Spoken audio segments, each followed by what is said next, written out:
to another episode of the 1 Year No Beer podcast. I'm your host today, Rory Fairbairns, and I'm excited to be joined by this guest. James Collier has a background in nutrition and dietetics and has worked as a nutritionist and registered dietitian for over 25 years. He is the co-founder of Huel. James worked in clinical research and development and has also worked with various sports teams and athletes, as well as with people looking to improve their health through nutrition. James co-founded Huel in 2015 with Julian Hearn, with the goal of creating a meal replacement that was both convenient and healthy. James spends his time diving into the science, the research, to help us have a good, balanced diet. And I know you're really going to enjoy this episode because there's so much actionable content here from James into what we eat. So without further ado, give a big, warm OYMB welcome to James Collier. Welcome to another episode of the 1 Year No Beer podcast. I'm your host, Rory Fairbairns. Today I'm joined by somebody very special. They have caught my eye a few times on social media with the wonderful things and ideas and concepts they put together, but also he is the co-founder of one of our fantastic sponsors that I'm so happy and proud to have as a sponsor. Love the product genuinely, Huel, and very happy to have the co-founder James Collier on the podcast. James Collier is the co-founder and head of sustainable nutrition of Huel. He's worked in nutrition and dietetics, including time in the NHS, for 30 years and previously specialised in providing advice in the fitness industry, from competitive bodybuilder to regular gym goers. James has recently completed his first book, Thought for Food, which will be available soon. So welcome to the show, James. Thanks for coming on. Thanks for having me. Looking forward to having a conversation. Exactly. A good conversation, which I'm very excited to, because I think, guys, if you're listening to this, well, obviously you are. If you're listening to this, it's one of these podcasts where I do recommend grabbing a pen or a piece of paper. We're going to touch on a lot of subjects together. We're going to touch on some great science together, some great insights, and you're going to want to write this down or listen to it again, one of the two. So James, I've heard of nutrition. I've heard of functional nutrition. I've heard of bad nutrition, but I've never heard of sustainable nutrition. So enlighten me. Okay, that's a great question to kick off with. So let me go back a few years. We at Huel, we produce nutritionally complete, affordable food with minimal impact on animals in the environment. And we thought, well, there's more to food than just nutrition. We are a social species, and we have to look after our fellow inhabitants of this world, which includes both humans and non-humans. And we heard the term sustainable nutrition sort of thrown around casually. And in 2020, we Huel produced our first sustainable nutrition report. Lots of companies have sustainability reports, etc. We did have sustainable nutrition, linking both nutrition and all the different aspects of sustainability, what that broad term means into one. So we created a definition of it. And if you permit, I'll just quickly read it to you. I have to read it because I haven't learned it by heart. That's okay. This was in the report, which can be found on huel.com, and it's sustainable nutrition is food that provides essential nutrients in proportions that contribute to good health, is affordable, and produced with minimal impact on the environment to protect biodiversity, ecosystems, and communities, both for now and for future generations. So that's what sustainable nutrition means to Huel, and I would imagine it should mean the same to anyone else. I don't know if you do this to all the ladies, James, but that gave me goosebumps. I do, just my presence. But that, what I love that. I love everything about what you just said there. So powerful. Essential nutrients, affordability, biodiversity, sustainable, fantastic, and this is the way society has to move. When was the beginning? Huel was what, 2000? When was the beginning? We launched. We first went live for sale in June 2015, but Julian Hearn is the principal founder of Huel. Got in touch with me June 2014, and I gather he'd been working on this idea he had for 6 months or so prior to that. Yeah. Was there stuff in the branding originally that was around being space food or being made by astronauts? Was there anything else? Was that just made up? No, By some PR out? that was early PR. I think it's not that at all, because if you look at the, I mean, when you hear the word space food, you get sort of imaginary food of, you know, in these 1970s sci-fi films comes to mind, and Huel are naturally like Star Trek, where it's made by a machine. Yes, from a nano. Yeah, and maybe one day the world will be that way. But Huel for now is made with a lot of whole ingredients, including oats, flaxseed, pea protein, brown rice protein, and a few other things. You know, that and our original product, which was the which if anyone can see in the background, is the white pouch, which has improved since then. We've developed it and moved on further. Yeah, awesome. And so, what you know, bit back into your story again. What got you into nutrition in the first place? Okay, this has come up quite a bit. When I was at school, I was bullied a bit. I mean, I guess a lot of kids are, but and I went to private school, believe it or not, and I think the way the bullying was probably less harsh than it would have been elsewhere, but nevertheless, it really got to me. So I wanted to do anything I could, and at 15, I started lifting weights, and that developed into doing anything I can that would help get my muscles bigger, and knowledge is power, as they say. So I thought, let's learn about this. And at the same time, I think it's that's what I ascribed 50% of my interest nutrition to originally. But my mother was diagnosed with breast cancer when I was 8 or 9 years old. And you know, this was the 80s. This was like 1980, I think, 1980, 81. And so back then the medical advances weren't that good. And she wasn't given very long to live. But she managed to survive another 11 years and saw me go to university and start a nutrition degree. But she was very focused on nutrition, healthy living, and I think that got ingrained into me. Although some of her ideas were quite alternative and things I actually actively fight against these days, nevertheless, around the home there was a good interest in eating well and what food provides. So those are the two reasons, I think, where my interest in nutrition came from. Interesting. And it's amazing. I mean, the nutrition journey is a never-ending journey, right? The insights that we keep getting on a daily basis. And I think that is part of the difficulty for people, isn't it? Is that there's so much misinformation, and there's so much, there's just generally information about everything. Who's saying what's healthy and what to eat and what's a good diet and what's not a good diet. So over that journey for yourself of nutrition, how have you found the way? How have you found what works well? And what's your secret sauce for knowing the truth about nutrition? The short answer to that is I don't know if I have, because there is no way. This is science, right? Science is the continual pursuit of the truth, but being content that you will never find it. And nutrition, that's my own quote, thank you. I like it. I love it. I might use that myself. Hashtag James Collier, if you do, please. Look, that's the same with any science, but nutrition exceptionally is got a lot of misinformation. And I read in one book, a brilliant book called Science Fictions by a psychologist called Stuart Ritchie, where he talks about all the problems in scientific research. And he said, along with psychology, nutrition has to be the most hyped of all sciences. And there is so much misinformation. And I had a realization a few years ago. People thought I was probably pretty good at nutrition. And then I realized I know nothing.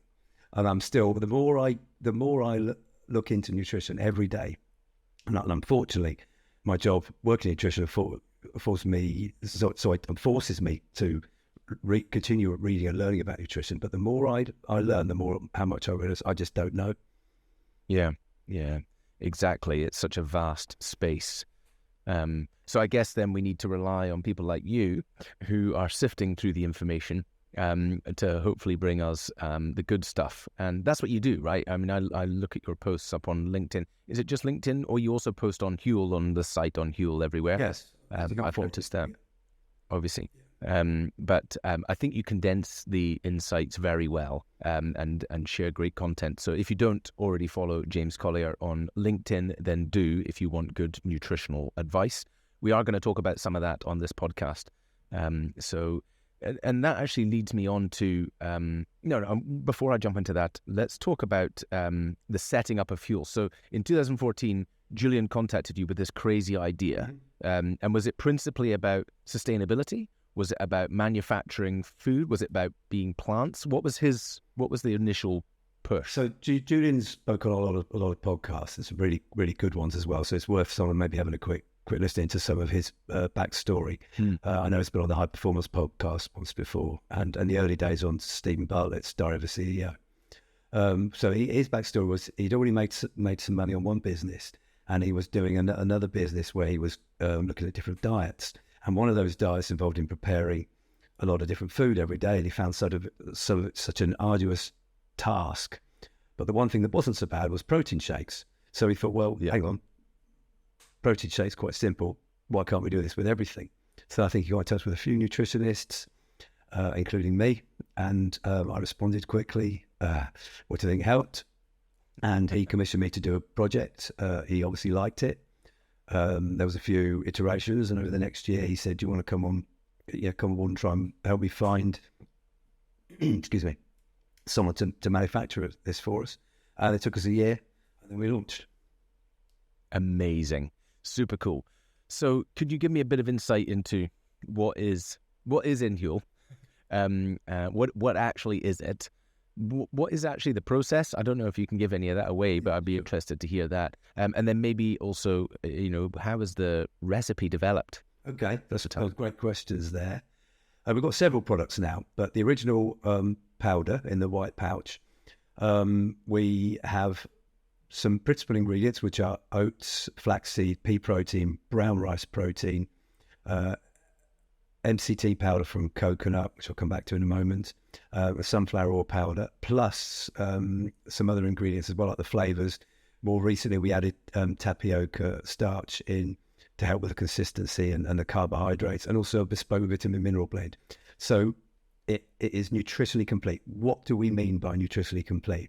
We mean it provides sufficient of all nutrients, and that is done by what the recommended daily amounts are for the area in which we're selling, but also, they're flawed, okay?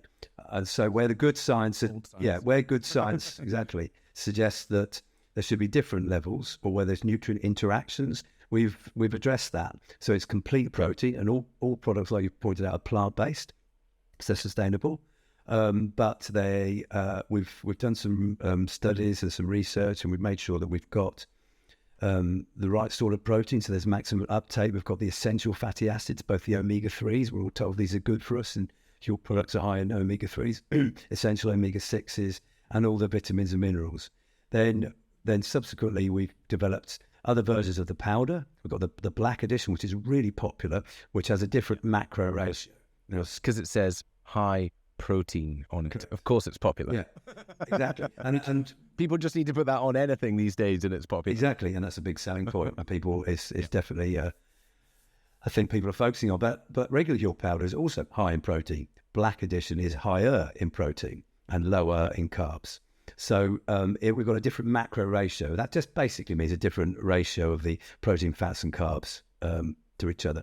We've also got a hot and savoury range, which are grain-based and pasta-based, that you mix with hot water, leave for 5 minutes, and eat with a spoon. Very popular. We launched them in 2020. We've now got, I think, 10 in the range, 10 great flavours, so people have got plenty of variety, and people enjoy them as a lunchtime meal. We've also got the RTD, the ready-to-drinks, the bottles that can be bought in supermarkets nationwide and in some other countries as well. We've got the vending machines that people might have seen on social media, or Manchester Airport and Heathrow Terminal 5. Good. And we've got a few other products as well, like the bars. So everything is about nutritionally complete, all about providing the optimum and the full nutrition proportional to what one would have for a meal. Yeah, which is half the battle, right? Half the battle on the go, even traveling. You're like, where can I get some good food? And the answer is usually you can't. You're going to pick up some crap. You're gonna pick up something which is massively spike your insulin, blood sugar, all of those things, and be crashing later in the day and all of that kind of stuff. So This is why I travel with it. This is why I use it a lot and have for years, is for that reason. And, we'll talk a bit about this. Let's get into the meat of it because, hunger is such a key driver often for cravings for people, and they misunderstand that. Now, before we get into that, let's start off with this, is that, what really jumped me to you or wanted to get you on the podcast was this very specific article you wrote about stress eating. And I read that article and I was like, delete stress eating and just put in drinking in there, and you've absolutely nailed it on the head. I think maybe there's a couple of 2 points in there which are not quite relevant, so we're very, very specific to the eating side of things. But it was just so on the nail for what we're doing here, and I think could bring some great insights to people. So going into that, tell me a little bit about the cravings that people feel, that hunger element. Where is that driven from? And ultimately, why is Huel satiating or other things like that? What does that drive in us? Okay. Cravings and hunger, that's a really complicated and complex area that we're still in the infancy of finding out what it involves. So hunger is driven, we think, by several hormones, both hunger and satiety. You've got to talk about the opposition as well if you want to understand hunger, which is several hormones that are released in the gut and tell our brains that we need to eat something. People might have heard the word leptin. They may have also heard of some satiety hormones like PYY, which I've also written about on LinkedIn, and another one called ghrelin, and it involves insulin as well. And incidentally, you may have heard of these new anti-obesity drugs that have just been licensed in the UK. They relate to another one of these hormones called GLP-1. But I won't go off topic there. Don't worry. Is that more appetite suppression, or is it changing the dynamic of fat processing? As I understand it, both. Mm-hmm. But they will affect the appetite, but also the way that some of the food is metabolized as well. But it's not my area. But cravings are part of hunger. Now, cravings are an emotion, really. They're not merely a physiological process, because there's something we feel. There's something we feel subjectively. Someone has a different craving for a different food to you. Or some people are chocoholics, some people aren't so keen. Some people have to polish off a whole bottle of biscuits. Other people crave more savoury foods. Why is this? Well, we don't really know, but we know that there's one key neurotransmitter that a lot of people would have heard of called dopamine, and that's about motivation to seek out behaviours that in our ancestors would sustain them, would allow them to live long enough and healthily enough in order to propagate their genes. Yeah. But in this day, it's all about pleasure seeking, dopamine, hedonia, hedonic urges, and it drives that. And it's not just. I think it was 20 or so years ago, or maybe more longer than that. But it was revealed that dopamine isn't the pleasure gleaned from achieving the thing, whether it's eating food or having sex or whatever. It's the chase. It's all about the chase. So it's the seeking. Then there's other bunch of neurotransmitters and hormones kick in about the pleasure. You might have heard of serotonin. We might want to talk about that. There's oxytocin, which is something else. There's endorphins and others as well. Oh, and so then you were sort of asking about how Huel comes in cravings. Well, Huel will affect how full we feel, because if you're hungry and you have some nourishment, then your brain's no longer told you need to eat. So that was satiety, and it is again subjective, and also will stop the cravings. Now we've got the sweet, we've got the savoury. The whole savoury is the savoury, and our powders are sweet tasting. So we've tried to adapt for everyone, because we all have different cravings. But there's more to cravings than just what I've said. More about chasing. It's cultural as well. Yeah. Now, you might remember that when you were growing up, you had a grandparents or an auntie who made you this special food, and then when you smell that food or think about that food, then it conjures up memories of that, and it's not, and that might give a craving. And that's when you hear people talk about food, it causes cravings. It's very complicated, and we're in a world these days inundated with food cues that are always driving us to eat more. So we can't stop those cues because they're ingrained in us, but we can learn to manage them. And this is where eating good foods, including Huel, could help, because they could take the urge off to eat, at least. Yeah. I'm going to run with that a little bit and tell me if I'm telling porkies. But what also, so, you know, a lot of the drinking and the craving and things is psychological, right? And so we're going through that part. What many people do is they come and sign up to our challenge, they stop drinking, and they just reach for sugar, right? And they often put on weight when they remove alcohol, right? Lots of physiological processes going on there, as well as the psychological version, which is that craving and then reaching for food instead of alcohol. But if we just play with that element for now, rather than all the other, because I know there's lots of other physiological or biological effects going on. So in that moment there, this is why it's great to have something like Huel, all right, in that moment, because it's lower calorie than probably some of the things you might grab from the shelf in a quick snack. And it's also satiating that hunger to drive it. Now, you do use some sweeteners in there, sweeteners in there. Now, the great thing about this is, as we say to people, look, if you're going to grab some chocolate and you're removing alcohol, it's not the end of the world. We'll tackle the chocolate beast a little bit down the road, right? But for now, we're trying to sort out the alcohol piece.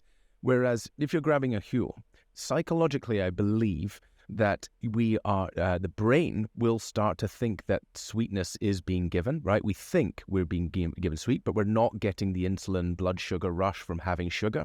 So again, it's a part of this psychological journey of changing your relationship with it. Do you follow me there? And do you agree with what I've just said? Yes, I'll just extend a couple of the points you've mentioned about the Huel products. It's clear for people. We do use different sweeteners in different products. We use stevia, a natural sweetener, in some of our products, and we use sucralose in others. So we give people a choice because people may prefer different things. Some people have an aversion to certain types of stevia, although even that's complicated because I believe there's 30 odd different types of stevia, and not all of them that they all affect the tongue in different ways. Yeah. And the other thing is, you mentioned about the sugar influx. Well, all our products are low sugar, and they're also low glycemic index, low GI. Now, some of your listeners won't know what that term means. The glycemic index is the response of the blood sugar level to a carbohydrate-containing food. And we've had all of our products tested, and they're all low GI, meaning that they give us a sustained uplift of blood sugar level and consequently a sustained level of energy, which is ideal for curbing the cravings for a longer time. Yeah, exactly. Have I come back to you correctly on that? Yeah, beautifully. We're just going on the same point. And I know this sounds like one long Huel sales pitch, guys, right? But it is a great product to counter your journey, and we're giving you the science and the reason why, what's going on physiologically, mentally for you, the reason why this is a great thing. Of course, it's not the only thing out there. There's lots of other things out there that you could use for this, but it's just a great tool. So you touched on hedonic fulfillment, and you talked in this in your program. So explain to us a little bit about the concept of hedonic versus eudaimonic fulfillment, and how does that relate to alcohol specifically? Okay, so we can get a bit philosophical here and a bit spiritual even. But eudaimonia or eudaimonic fulfillment is all about being more sublimely happy in your life, being content with your life, and being happy in the world around you. You're not feeling depressed. Everything's cool. Hedonia is all about pleasure. It's the short buzzes of happiness, and so we need both. But too often in the West these days, we're relying too much on the hedonia. We need the pleasure. We need to go and spend money and spoil ourselves. We need to eat overeat. We need to eat the wrong foods. Social media, exactly. Yeah, and this is these little dopamine-driven little bursts. And likes on Facebook is a great example. Oh, I've got to like that. Tiny little dopamine nose. We chase it. We want more and more. Yeah. So, but you'll constantly be chasing it if you're not completely fulfilled. Eudaimonia. However, that's well out of my level of knowledge to try and counsel people to make their life blissfully happy. But diet can be part of that. Okay. Diet can be part of that. Have a more fulfilled life. Again, it's both complex and complicated. Complex because there's lots going on. Complicated because it's hard to understand. Okay. But I mentioned serotonin earlier. It might be a nice segue to bring that in. If anyone can see behind me, I've got a picture of a chemical symbol of serotonin in the background. Which is CHNO. Yeah, and I can't remember. I'd have to read. So for those listening, we're looking at a picture of a molecular structure in the background up on James's wall, with CHNO written on it. So that is what, James? The chemical symbol for happiness, for serotonin. A lot of people would have heard of the neurotransmitter serotonin, and it's all about good feelings. And what science has realised just maybe a decade or so ago, that actually it's not just released in our brain. 90 or 95% of it is released in our guts, the enteric nervous system, which is the nervous system of the guts. Now, this is where it gets complicated, because obviously our brains tell our guts about, digesting food, and signals go back telling us if we're hungry or if we're full. But there's a lot more to it than this. We now know that more serotonin will be released if your digestive system is healthy. And that involves things that live inside our digestive system, the microbes, the microbiome, which is all the different sorts of microbes, most notably archaea and different bacteria. These microorganisms live with us symbiotically, meaning that they need us to live and we need them to be healthy. So they help keep the pathogenic bacteria away. And they also have been shown to help digestion. We've known that for some time, but there's probably a lot more to it. But they also help with the immune system, and they help with inflammation. But also, and which is relevant to what we're talking about here, there's a link with cognition. So this is where bad diets can be linked to bad mental health. Again, it's complex, and there's a lot more going on here. And we spoke about dopamine already, and that why relying on dopamine from eating too much rubbish food itself it's just causing pleasure seeking, and all the health consequences that go with overeating. But also, if you have a healthy gut microbiome, these are going to help with your enteric nervous system produce more serotonin, which will then tell your brain you're more happy. Then maybe you'll need to rely less on the dopamine urges, and you can be more fulfilled. However, this doesn't mean if you just start eating pulses and stuff like that, everything's going to be hunky-dory. It's not. You've got to have there other aspects in your life, all about stress, staying away from chasing dopamine, personal life, which I'm a nutritionist, right? I'm not a counsellor. Okay, so something else we touched on to gut health in general there. Now, I know this, you know this, but let's just talk about how detrimental is alcohol to the gut? Well, to be completely honest, alcohol isn't good at all. But that's not to say there aren't some uses for it, which I'll maybe come to in just a moment. But the gut microbes won't like it. Alcohol is cytotoxic. That means it's toxic to all cells. And there's no getting away from that. It's not just your liver, all cells. Now, it's probably, if you have minimal alcohol, it's probably minimal cytotoxic, and your cells will regenerate, and there's absolutely no harm done. So I'm not, I would never encourage anyone just to not drink at all unless under certain circumstances. But drinking excessively and regularly is not going to be good for gut health. It's not going to be good for other parts of the body either. Exactly. So it primarily causes something called inflammation, right? So here we hear this inflammation word. Now, some foods can cause inflammation. Different things that you put into your body cause inflammation. So can we talk a bit about inflammation, and then what can you do to either heal or reduce inflammation, or reduce the impact of inflammation? So inflammation, there's a word that's thrown around a lot these days. We need inflammation. It's a survival mechanism that was developed by ancestors in species way before there were humans, and all animal species have inflammation. We need it as a response to injury. If you hurt your elbow or whatever and damage the tissue, it's going to be inflammation. It allows the blood to get in there to cause healing, to help healing the wound. But the problem is, there's a thing called systemic inflammation, which is where more linked to stress than other aspects, or as much linked to stress as part of the diet. The cortisol, which is a stress hormone, is released too much. We have cortisol as a response to trauma to help get things back to normal. But because we're always stressed, we're rushing around, we have bad diets, there's always a little bit of cortisol release, and this can cause inflammation. Now, we want to reduce that, and there are, bad diets which are full of junk food, overeating can all be linked with inflammation, which, along with stress, we try and reduce that. It's going to have beneficial effects on the body. Yeah. Okay, cool. And so talking about those types of specific foods, what is give me some idea of food or what is a good diet for a healthy person in your... A good diet should reduce how much meat and animal products we're consuming. It doesn't mean you have to cut them out, and I personally do include some sustainably sourced meat and eggs in my diet, but I have a lot less. Now, that's both eating sustainably for the planet, but also I feel for our own health, because we need to get nutrition from other foods. Now, this should include pulses, because they're full of good fibres that will help the gut microbiome, an array of vegetables, some fruit, nuts and seeds as well are great. And you need to eat quite a varied range of foods. And of course, whole grains, oats, and other such grains can be great as well. But and also plenty of oils, omega-3s I mentioned earlier.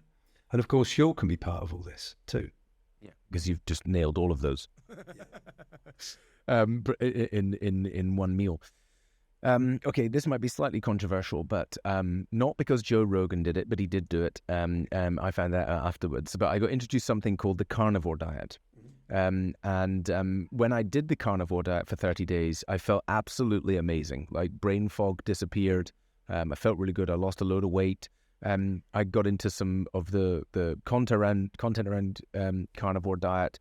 And there's some very interesting things, right? There's some things I struggle to ignore, like the amount of shit we put on our vegetables during their growth, the amount of spray and seeds and chemicals and everything else that's used on that is potentially very dangerous. So this is like the argument.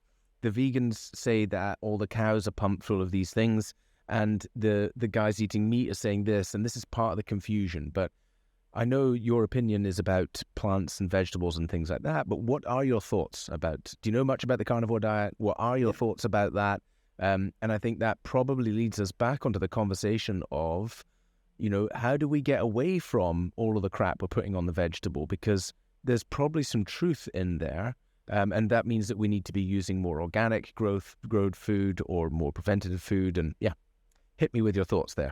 So firstly, clarify one thing. If the carnivore diet is done correctly, it should be done with sustainably sourced meat, not just meat that's intensively farmed or farmed. And the whole animal. And the whole animal, yeah. And exactly, and the whole animal. And, hunted meat can be good, which we can't all do. We don't all know hunters, we've got these things called farms that mean we don't have to do that. And we've got supply chains that mean all we have to do is nip to the shop. So that needs clarifying. And like you, I've come across people on the carnivore diet who have felt brilliantly. Yeah. I've also come across people that haven't felt so good. Yeah. Now, I'm going to flip this now. Yeah. I bet you've come across some people who have followed a vegan diet and they've also felt brilliantly. Totally. Okay. I could present to you an evidence-based argument why the carnivore diet is the perfect diet for your health. Yeah. I could present to you a perfect evidence-based diet that the vegan diet is perfect for your health. Well, it can't both be true. What do I do? What do you do? Well, maybe, and I think there's a lot of evidence for this, and I've discussed it in a great length in Thought for Food, my book that's coming out hopefully in a few months, that we humans have adapted to be able to get good nutrition from a wide range of foods. So I'm going to say that it's not that plant foods are bad or not that meat is bad for your health, but it's overeating, eating the wrong foods, some of the modern processing techniques, and I'm not saying all processed techniques are bad, by the way. I'm not one of those people that just says all processed food is bad, which is something else we could talk about if we've got time. But we're adapted to be able to get a wide range of nutrition from different foods. Now, we have different pressures in the third decade of the third millennia that we have to consider. We just have to. We can't go on eating the amount of meat we do And if we all wanted to go on the carnivore diet, we can't have it from the Kafkos and... Hurry up and manufacture these in stem cell dishes. Yeah, well, this coming as well. This cellular ag area is going to be very interesting. And I'm keeping a close eye on it. But yeah, so it's complicated, and I get it why people feel good. But I would ask the question, what were they eating beforehand? I bet you they could feel just as good if they ate a good diet that maybe had 10% of their calories coming from animals, which is what I do, and I feel great. Yeah, I mean, there was probably a lot of bread, a lot of white, starchy stuff, rice, a lot of processed stuff before doing that diet. So completely. But I also did 30 days vegetables and felt very good there too. So I've been on both sides of the fence. So more importantly, though, what I touched on in that second part was, okay, we are doing some stuff to vegetables that may not be, we're putting on chemicals and things to reduce disease and all sorts of stuff. How do you deal with that? And is that a thought in Huel about where you source your produce from? Yeah, that's a great question. Some of the farming techniques and some of the pesticides and fertilizers used are definitely potentially dangerous. However, we do need to do something. We've got over 8 billion people on this planet to feed, and for us to sit here in privileged UK, we're okay. But who are we to judge the difficulties that other people in other countries have? Yeah, and we would not be here today having this conversation now if we hadn't relied on these technologies.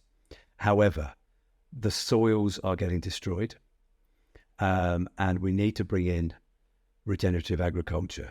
Now at Huel, we are working with a Dutch organisation called Soil Heroes to sponsor some farms, and we are working to bring some more regenerative crops into our supply chain.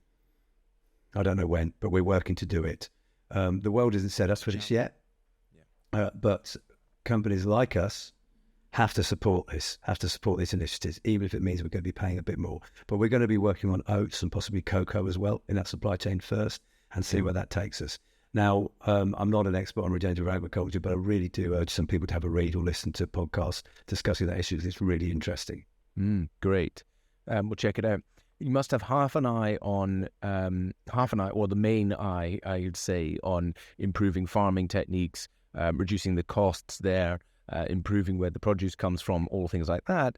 And then actually either, well, maybe I'm a bit too soon for this, but molecular, what we talked about, that whole Star Trek.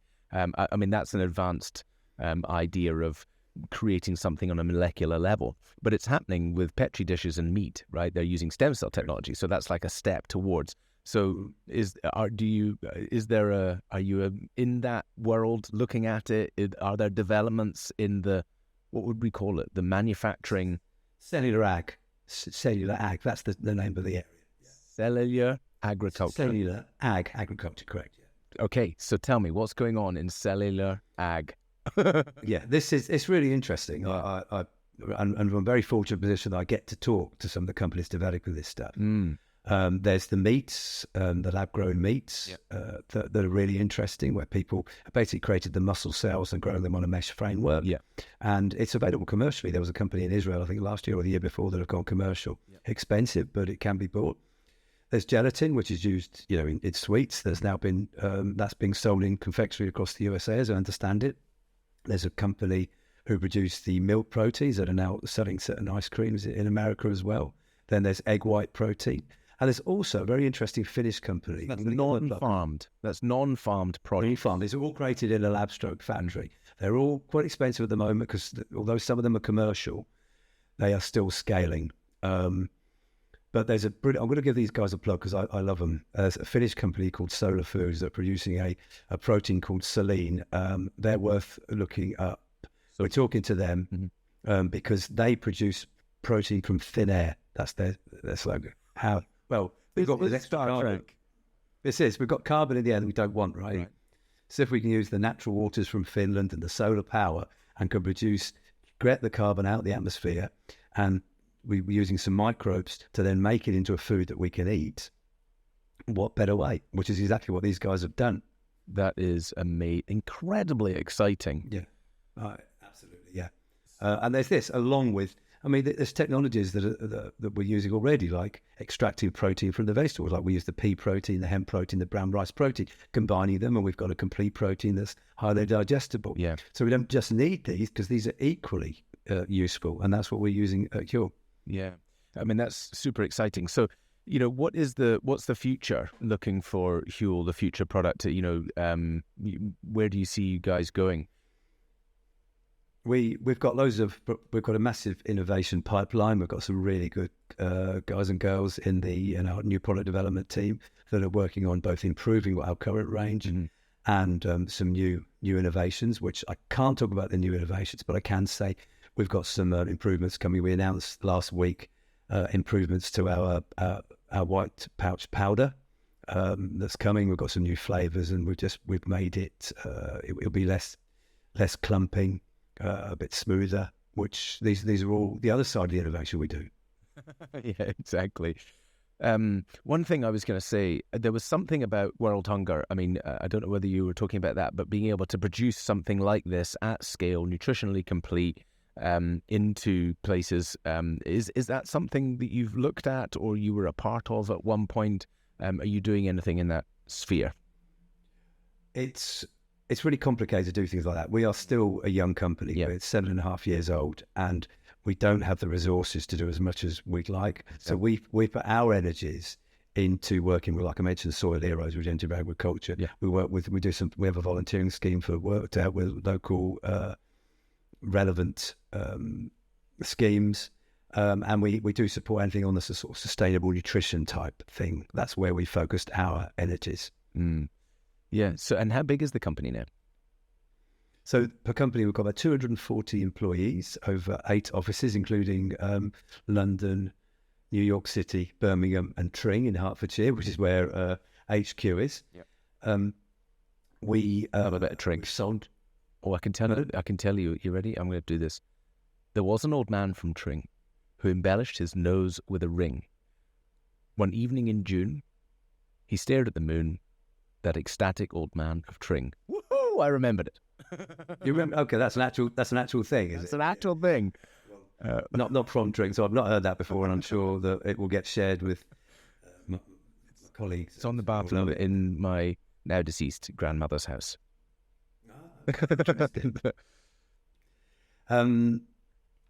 Yeah, so we've sold over 300 million meals worldwide to over 80 nations.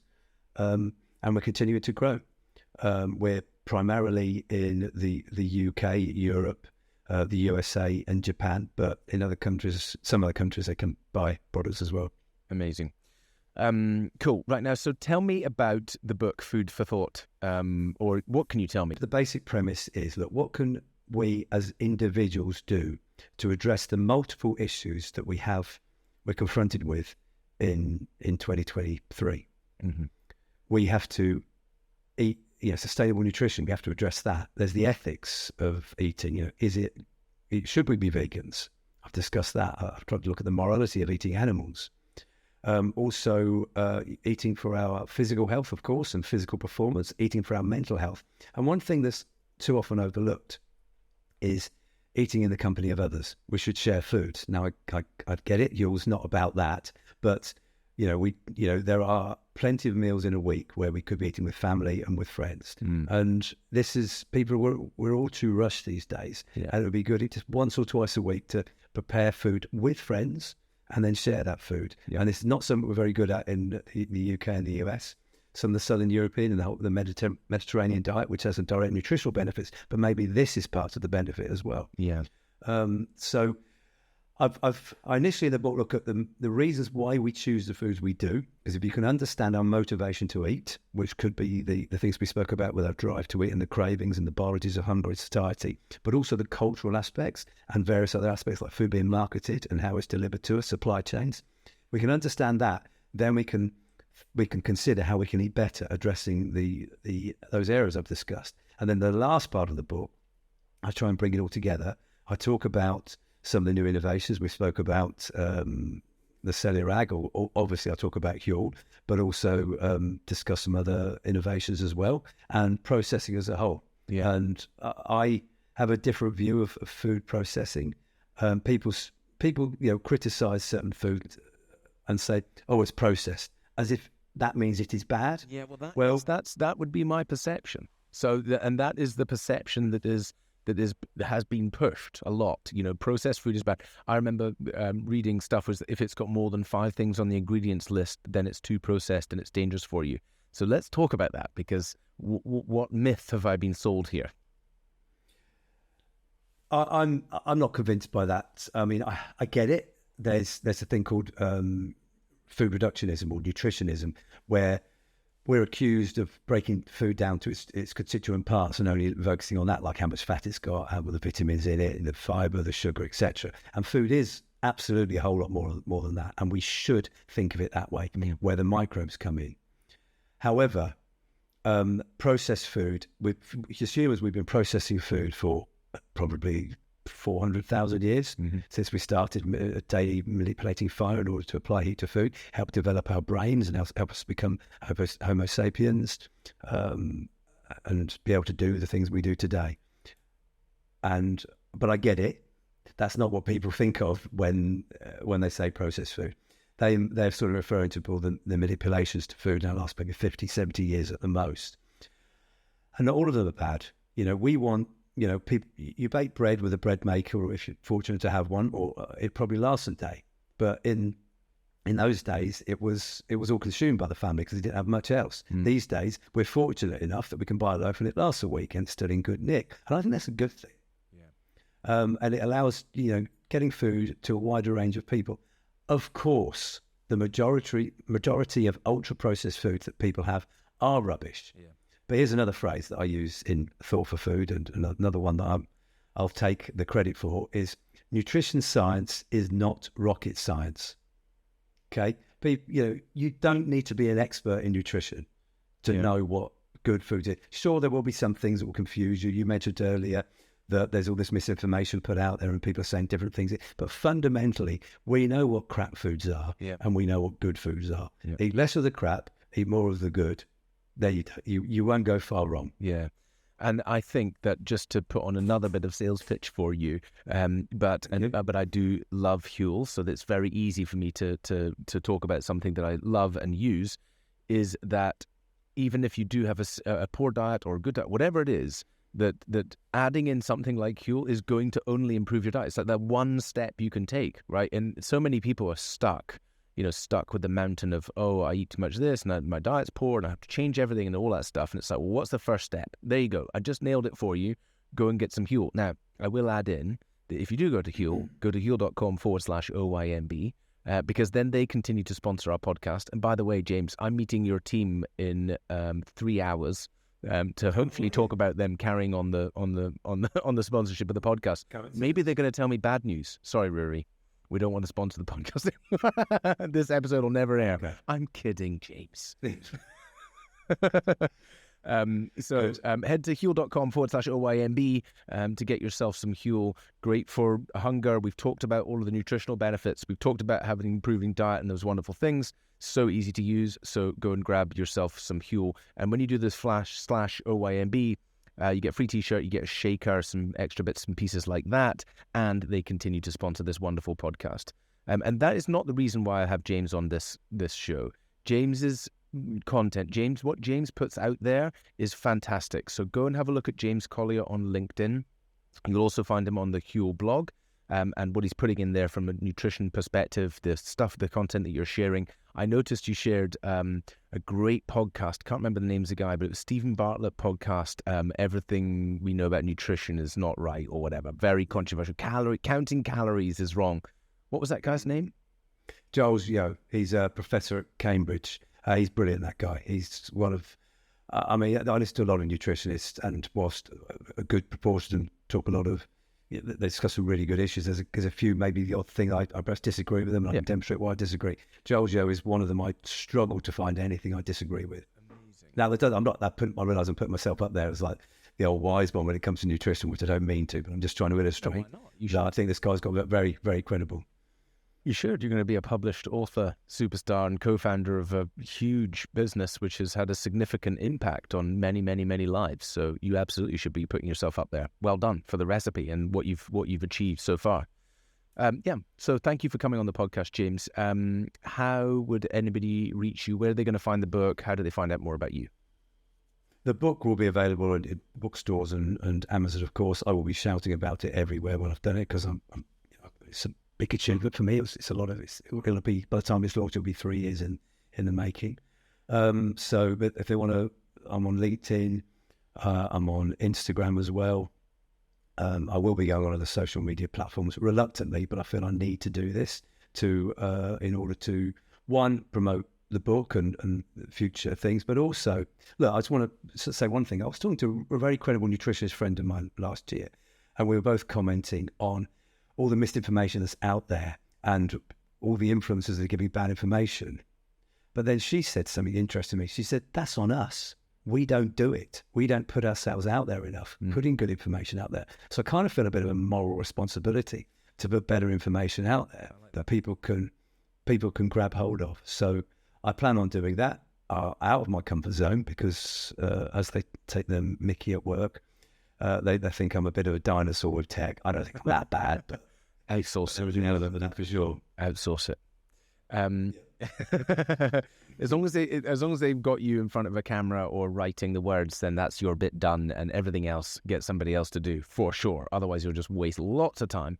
And especially with the wonderful advent of ChatGPT, AI, and these incredible tools now that are accelerating that stuff so rapidly. For an individual like you who's sifting through the science, wading through the stuff out there, and then consolidating that into meaningful content that will change lives, your life is going to get so much easier, faster, and you don't need to go and learn all these platforms. So that's my rocket advice to you now. And if you speak to anyone and there's someone who wants to come to help you and they're not using AI tools, do not use them because they're asleep. Anyway, it's been absolutely fabulous to have you on the podcast, James. And thank you again for Huel and being and for the wonderful work that you're doing. So I look forward to reading your book, and maybe we'll get you back on again for another deep dive, because I really enjoyed going through this process with you and back and forward on the things that we could talk about and go deep into. So maybe we can review it again in a year.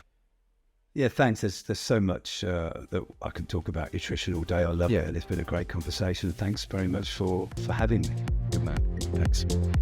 Thank you.